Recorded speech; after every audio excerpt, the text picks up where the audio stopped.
Kali ini Profesor Otodidak menerima keluhan dari seorang pelanggan mengenai set-top box digital TV atau STB-DTV yang mengalami kondisi mati total tanpa ada indikator lampu LED yang menyala sama sekali saat adaptor dicolokkan ke stop kontak. Gejala mati total pada perangkat switching modern seperti STB biasanya mengarah pada dua kemungkinan utama.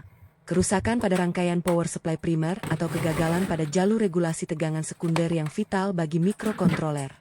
Setelah unit dibongkar dengan hati-hati dan dilakukan inspeksi visual menyeluruh pada papan PCB, Profesor Otodidak segera menemukan biang kerok utamanya yaitu sebuah kapasitor elektrolit atau Elko utama berukuran 1000 UF16V yang terletak di jalur output rectifier sekunder, terlihat menggelembung parah di bagian atasnya. Kondisi menggelembung ini menandakan bahwa Elko tersebut telah kehilangan kapasitas penyimpanan muatannya secara signifikan akibat panas berlebih atau usia pakai, sehingga tegangan DC yang seharusnya stabil menjadi penuh riak dan tidak mampu lagi men-start up IC regulator atau prosesor utama STB. Penggantian Elko dengan spesifikasi identik namun berkualitas tinggi menjadi langkah pertama yang mutlak. Namun ternyata setelah Elko baru terpasang dan STB berhasil menyala normal, muncul masalah baru berupa bunyi desis halus yang mengganggu ketenangan menonton televisi. Munculnya bunyi desis setelah penggantian Elko utama seringkali membingungkan teknisi pemula karena mereka berasumsi bahwa semua masalah kelistrikan sudah terselesaikan dengan komponen baru tersebut. Profesor Otodidak menjelaskan bahwa bunyi desis frekuensi tinggi pada STB hampir selalu bersumber dari trafo-ferrit atau kumparan switching yang bergetar secara mekanis akibat fenomena magnetostriction atau ketidakstabilan low feedback pada rangkaian power supply. Ketika Elko lama menggelembung dan kapasitansinya turun drastis, replay tegangan pada jalur sekunder meningkat tajam, memaksa trafo-ferrit bekerja dalam kondisi resonansi yang tidak wajar dan menyebabkan lilitan kawat enamelnya bergetar fisik menghasilkan suara desis. Meskipun Elko baru telah mengembalikan stabilitas tegangan DC, getaran mekanis pada trafo mungkin sudah tertanam permanen atau celah udara pada inti ferrit telah berubah mikroskopi selama periode kerusakan sebelumnya. Bunyi desis ini bukan hanya gangguan akustik semata, tetapi juga indikasi bahwa efisiensi transfer energi trafo sedang terganggu, yang dalam jangka panjang dapat memicu panas berlebih pada transistor switching MOSFET dan memperpendek umur STB secara keseluruhan jika dibiarkan tanpa penanganan tepat. Diagnosa sumber desis dilakukan dengan metode eliminasi sistematis menggunakan stetoskop elektronik atau sekadar mendekatkan telinga ke area trafo-ferrit sambil STB dalam keadaan menyala. Profesor Otodidak memastikan bahwa desis benar-benar berasal dari badan trafo-ferrit, bukan dari kapasitor keramik atau induktor filter lainnya yang kadang juga bisa berbunyi. Setelah lokasi sumber desis terkonfirmasi, solusi yang diterapkan adalah memberikan lapisan lem isolator tipe G atau glue silicone khusus elektronika pada permukaan trafo-ferrit dan sela-sela lilitan kawatnya. Lem G berfungsi ganda. Pertama sebagai peredam getaran mekanis yang meredam resonansi suara desis, dan kedua sebagai penstabil struktur fisik trafo agar lilitan tidak bergeser akibat ekspansi termal saat beroperasi.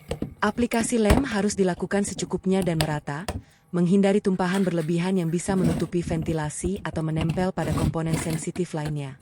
Proses pengeringan lem membutuhkan waktu minimal 2 jam sebelum STB dinyalakan kembali untuk memastikan ikatan adhesif sudah optimal dan tidak terjadi migrasi lem cair ke area sirkuit yang berbahaya.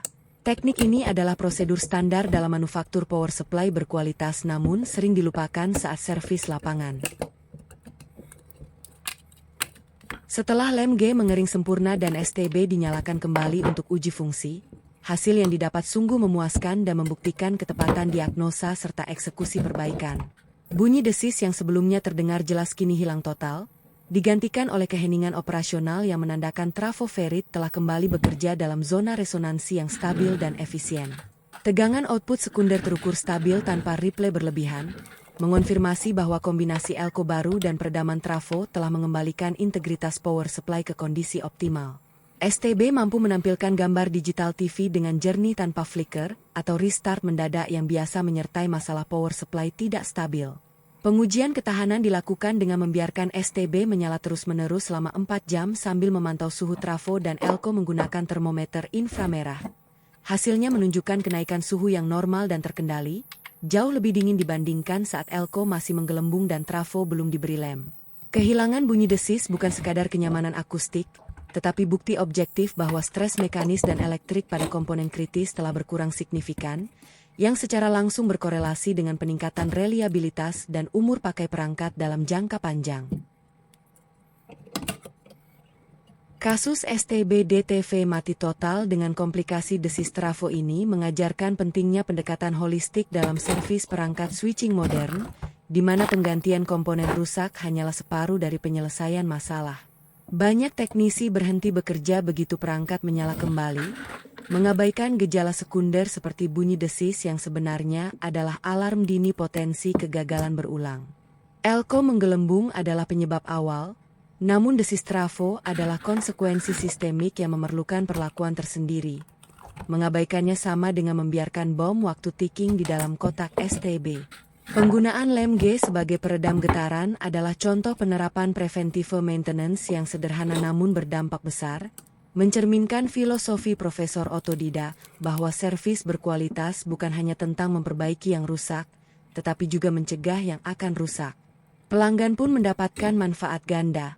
STB yang semula mati total kini hidup kembali dengan performa lebih senyap dan stabil daripada sebelum kerusakan terjadi. Sampai jumpa di proyek servis berikutnya, di mana kita akan terus menggali rahasia teknologi consumer electronics melalui observasi teliti, diagnosa berbasis sains, dan eksekusi presisi yang menghargai setiap detail teknis sekecil apapun. Teruslah belajar, ukur sebelum mengganti, dan jangan pernah puas dengan perbaikan setengah hati.